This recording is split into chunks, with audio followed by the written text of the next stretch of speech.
Hi guys, and welcome to our fourth instalment of our True Fitness Nutrition webinar.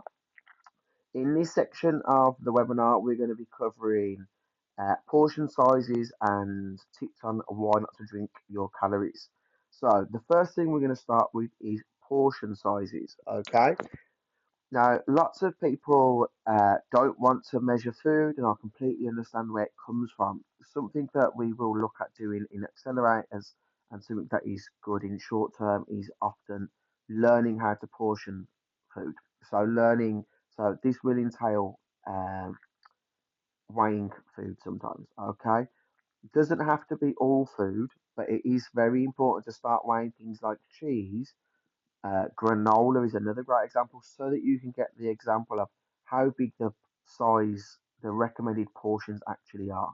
Granola is one of the absolute kings of this, that all of their recommendations are on a 45-gram bowl, and my 4-year-old would eat three of them just for one meal. Okay, so what we want to do is start finding how big a portion could be. And then what that's going to do is help us see how we can reduce it, how we can make things better. Maybe if there's some options that enable you to have a bigger portion with the same calories. And that's where the real beauty of tracking comes in, guys. Okay, when you do start to track these things, you do start to find these really simple swaps that you can make. And when you find these swaps, they're very simple and easy to integrate over the long term, which keeps you getting better results over the long period of time. Okay, so we're going to start off with a little example here. Again, this is from the Fitness Chef. This is a brilliant social media account, guys. If you don't follow him on Instagram, follow him. He's also really funny. So these two slices of chorizo on toast. Cheesy chorizo on toast. Let's face facts, you'd be pretty happy if either of those got brought over to you in a cafe, or restaurant, or at home. And they don't actually look massively dissimilar. However, one of them is nearly twice the amount of calories. Okay, now you may look at that and go, "Oh, that's 300 calories." Now, bear in mind what we discussed in, I believe it was the first video, video one of the series. 300 calories is about the same as doing an hour workout. So the difference between eating the one on the right and the one on the left is literally an hour in the gym. You're an hour further away from where you want to be because of the choice of adding a little bit extra. Okay. So what we're going to do is we're just going to quickly and briefly go over this and see how they kept both of them looking just as nice, but he managed to reduce the calories on the one. Okay. So first things first, exactly the same bread. Number two, he's been a little bit more sparing with the cheese, okay? Everyone loves cheese. The only thing people like more than cheese is melted cheese, guys. There is lots of tips to do it. Things like mozzarella are much lower calorie. There's lots of lower fat versions and stuff. But sometimes it's a case of just having slightly less of it, okay? So he actually has 30 grams of cheese on the one on the right and 90 on the one on the left. If you actually look at the one on the left, the cheese is higher in calorie on the left than the entire meal is on the one on the right.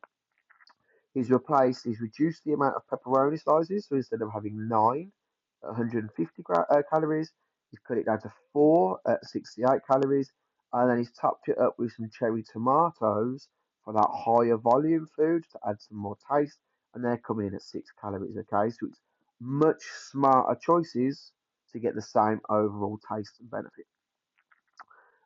And this is just some real visual examples of that, guys. Okay, so the difference between eyeballing and actually weighing amount of food.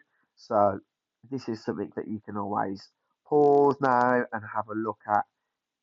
It's quite amazing how once you've learned how to portion or you've weighed things for a couple of weeks and you start to see how long the benefits of that can actually last you. So this is definitely a slide I would pause and have a bit of a look through right now.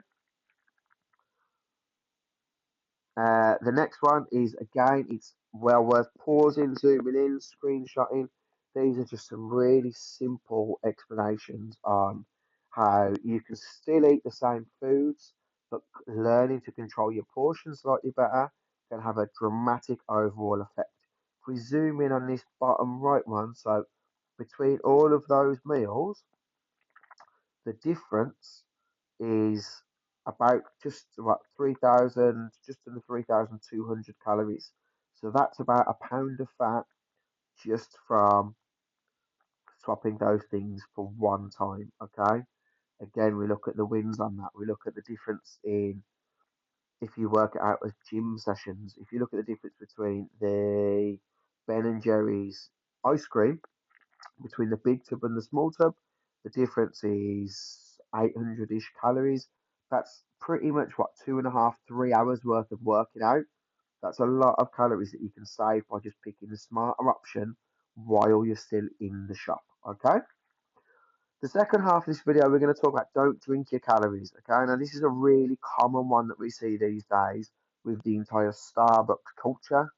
Um, and it's something that is the, arguably the easiest win that you'll find that's up there with water. Doesn't it affect everyone? Some people don't drink high calorie drinks, but lots of people do, especially if you like a lot of these posh coffees that everyone seems to love these days. Uh, the thing to remember about if you've got a high calorie drinks is the drinks, arguably other than a protein shake, don't actually fill you up at all. Okay, now if you're going to try and reduce the amount of calorie intake that you're having over the course of a day, it's in, it's massively beneficial to you to try and get to use the calories that you are eating to keep you feeling full and energized. So you really want to try and avoid drinking those calories, even if it's something that's always considered to be healthy. So, in this slide, we've got some innocent smoothie, things like that. If you are trying to reduce your caloric intake, using 200 calories out of your allowance for the day to drink a smoothie that's not going to fill you up and has got 38 grams of sugar in it is not a very wise choice. Okay. This is something we see quite regularly when people first start gyms and they try to get healthy. They often start having lots of smoothies, lots of things like that, and a lot of the time they are very caloric. You're much better off with the option at the bottom, which is a bottle of water and a couple of bits of fruit, because again, you're bringing in that volume with the fruit, and it's going to be much less caloric intake in total. This is one that I love seeing. All right, we all know I'm a tea boy, so I don't really get coffee. But if you look at the difference between an Americano or a black coffee and even likes of a latte, it's 180 calorie difference. Now, there's lots of people who will have two, three, four lattes a week.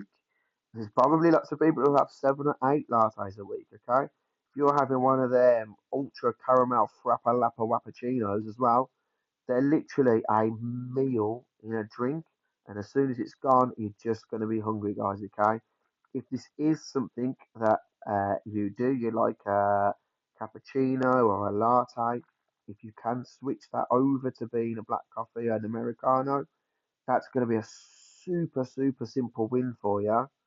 And it will really bring down the total calorie consumption on a daily basis. But when we work out over a monthly basis, it's huge. Okay. And that's what this slide here is going to explain. So, if you were to have 14 large caramel macchiatos, I think I pronounced that right, that is about 3,500 calories.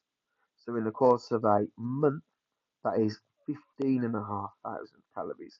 Now you might not drink 14 a week, but if you drank even 14 over the course of a month, remember the magic numbers we did at the start? That's about a pound of fat that you would gain if everything else stayed the same purely from large caramel macchiatos. Okay, now I know a lot of people don't drink them that regularly, but if we look at the ones that people do, lattes, cappuccinos, when you actually look at them, if you would have 14 cappuccinos a week over the course of a month, that's over 2 pounds of fat that you would have lost if you would have if you'd have switched them, sorry, to a Americano. Okay, so these can be super, super easy wins if this is something that you do like to have. And that's all we're going to cover in this video, guys. We're going to keep this one nice and short. And in the next video, we're going to cover one of my personal favorites, If you're going to be bad, be good at being bad. So we're going to give you some tips to how to enjoy yourself on the weekends, how to do some takeaways, to keep healthy food, but make it feel like it's a bit naughty. Okay. So look forward to that one, guys. If you have any questions, as always, pop me a message, let me know. And if not, I will see you in the next video. Thank you.